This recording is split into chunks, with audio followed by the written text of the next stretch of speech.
नमस्कार। 29 अक्टूबर 2025 की बड़ी राजनीतिक हलचल से खबर। अंतः उपचुनाव से जुड़ी खबर। निर्दलीय प्रत्याशी नरेश मीणा ने आम आदमी पार्टी से समर्थन मांगा है।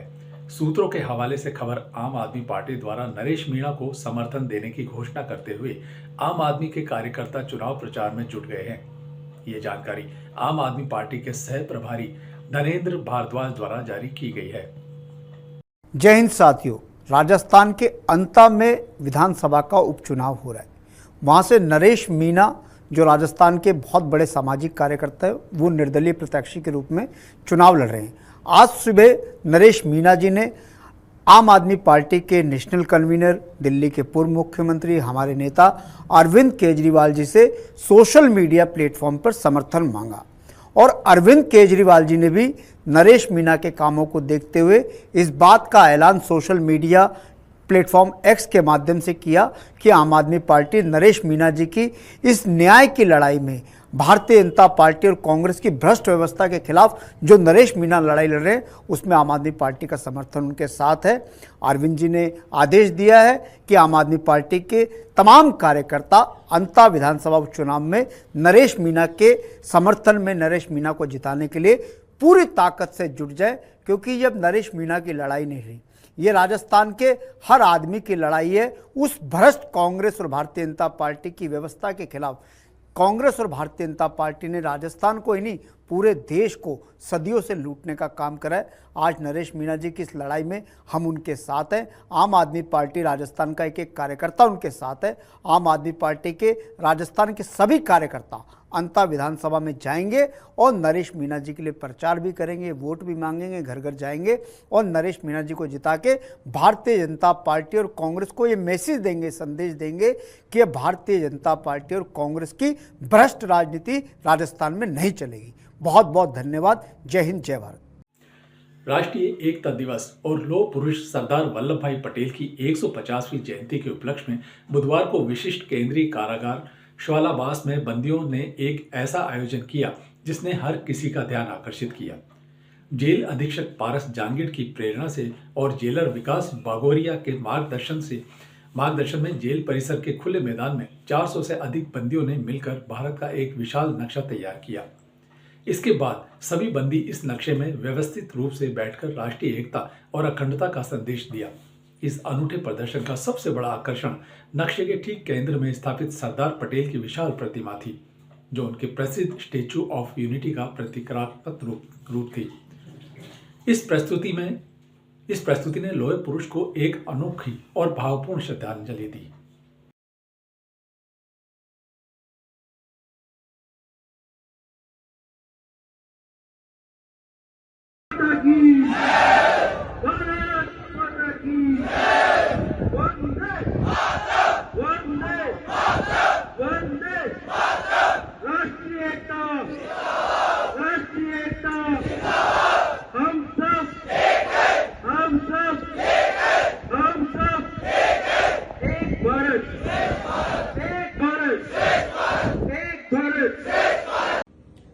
दौसा की हमारी विशिष्ट केंद्रीय कारागृह में निरुद्ध कैदियों द्वारा आज लौह पुरुष सरदार वल्लभ भाई पटेल की 150वीं जयंती के उपलक्ष्य में पूर्व तैयारियों के तहत भारत के नक्शे में स्टैच्यू ऑफ यूनिटी के समक्ष बहुत एक देशभक्तिपूर्ण, जिसमें एकता और अखंडता का संदेश दिया गया है, प्रदर्शन किया गया। और कार्यक्रम में कैदियों ने बड़े उत्साह के साथ भाग लिया, देशभक्ति से परिपूर्ण नारे लगाए और कार्यक्रम का समापन राष्ट्रगान के साथ किया गया। अब खबर जयपुर से। द पैलेस स्कूल ने डिस्लेक्सिया जागरूकता माह के उपलक्ष्य में अपना वार्षिक वॉक फॉर डिस्लेक्सिया आयोजित किया, जो हर साल अक्टूबर में वैश्विक स्तर पर मनाया जाता है। इस कार्यक्रम का उद्देश्य डिस्लेक्सिया के बारे में जागरूकता बढ़ाना और सीखने में कठिनाई वाले बच्चों के लिए प्रारंभिक पहचान और समावेशी शैक्षिक परंपराओं को बढ़ावा देना था। इस वर्ष के कार्यक्रम में Maharaja Sawai Bhawani Singh school, Sanskar school, Dharav high school Ajmer road और Vidyadhar Nagar, Ryan international school Mansarovar, bunny steps child development centre, Babylon अस्पताल, Jaipur Diksha school, rotary club और Mahatma Gandhi occupational therapy college सहित कई संस्थानों के 200 से अधिक छात्रों और शिक्षकों ने उत्साहपूर्वक भाग लिया।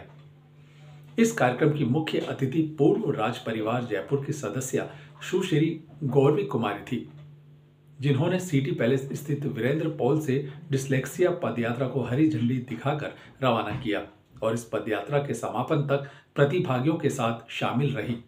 उनकी उपस्थिति ने युवा प्रतिभागियों को प्रोत्साहन और प्रेरणा प्रदान की।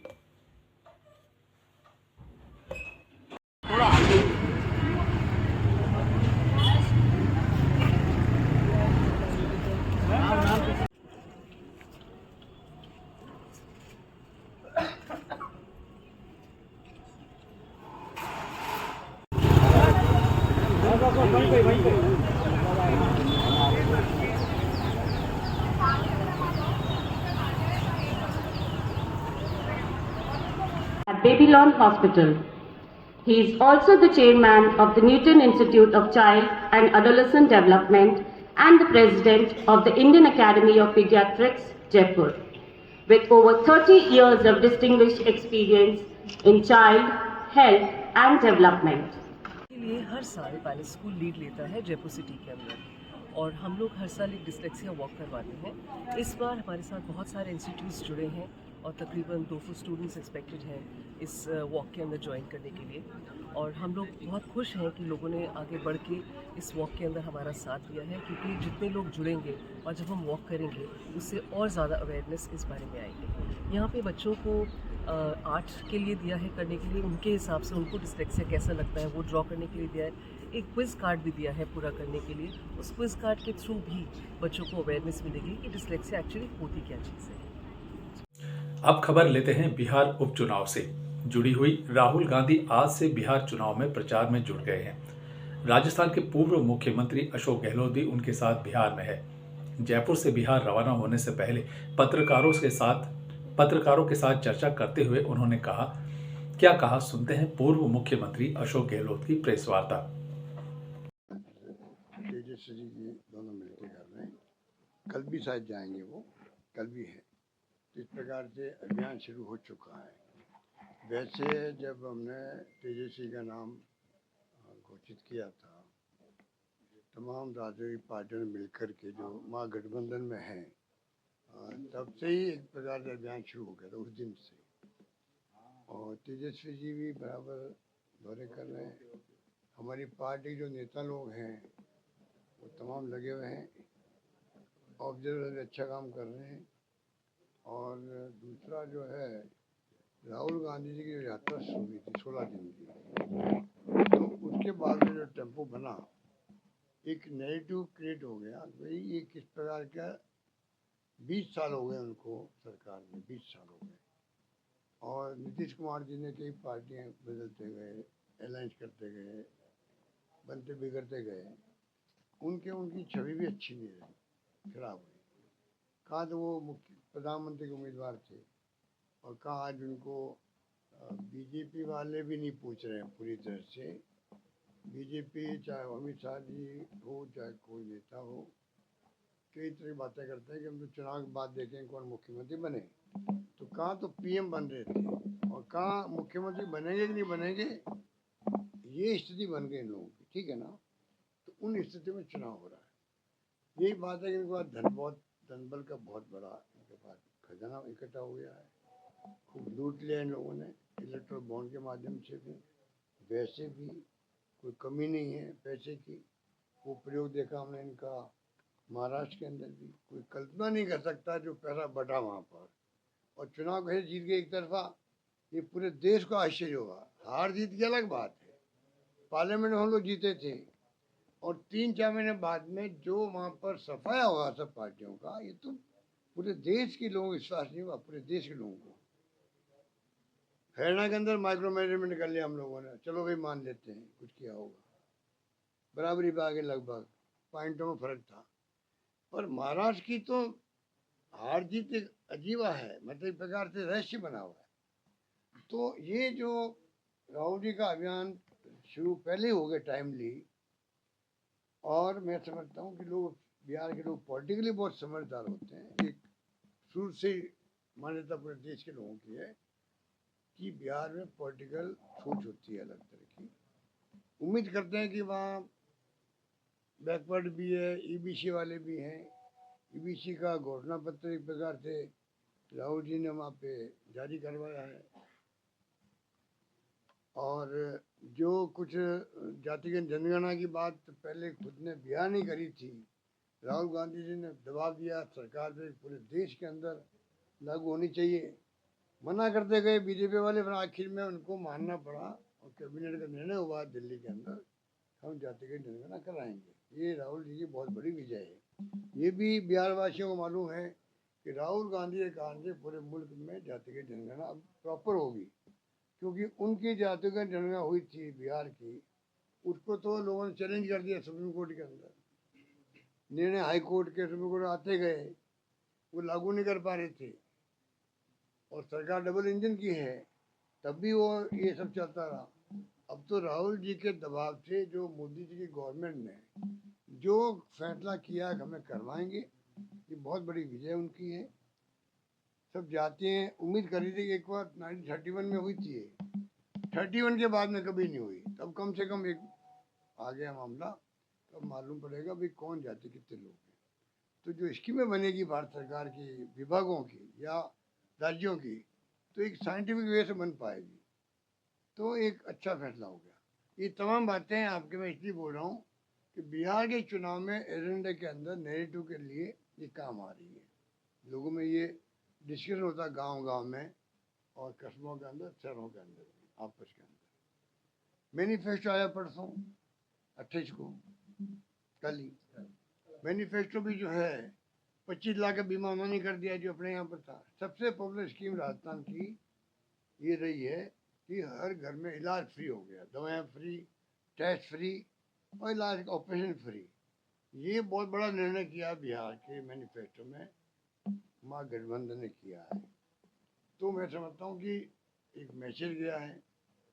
फिर जो और भी जो बिजली को लेके, पानी को लेके, नौकरी को लेके जो वादे किए गए मैनिफेस्टो में, एक 35 साल का नौजवान जो है, जिस प्रकार राहुल गांधी जी के साथ में दौरे किए वहाँ पर, और अब जो है राहुल जी के दौरे के बाद में उसने जिस प्रकार से मैनिफेस्टो में अपनी भागीदारी निभाई भी है, तो राहुल गांधी की जो भावना थी, पब्लिक क्या सोचती है उसके अकॉर्डिंग टू आप ये मैनिफेस्टो बनाओ, पब्लिक को पूछ के बनाओ। वो स्थिति बन चुकी है, उसी में ये वहाँ पर मैनिफेस्टो बना है और उसका बड़ा इम्पैक्ट रहेगा तमाम स्कीमों का। और तेजस्वी जी का मैंने कल सुना मैनिफेस्टो के बारे में भी डिस्कशन में देखा मैंने कि उनको पूरी 2 बार डिप्टी सीएम रहे हैं, पूरी नॉलेज है उनको स्टेट की, तमाम आंकड़े उनके सामने हैं, साथ में हैं। और वो मैं समझता हूँ कि मजबूती के साथ में ये चुनाव जो है दंगल, क्योंकि किसी ने ठीक कहा है कि ये तो चुनाव होता है लोकतंत्र के अंदर और ये युद्ध होता है। तो चुनाव में लोकतंत्र में तो नॉन वायलेंस होता है, क्योंकि डेमोक्रेसी है, कोई जीतो कोई हारो। और जब दंगल होता है, संघर्ष होता है, वहाँ क्या होता है, वायलेंस होती है। वायलेंस युद्ध की तरह लड़ रहे हैं, क्योंकि इनका विश्वास है ही नहीं डेमोक्रेसी के अंदर। युद्ध की तरह ये इनके प्रकार साम दाम दंड भेद, उसके माध्यम से चुनाव कैसे जीते हैं, ये उनकी थ्योरी है पूरे देश के अंदर।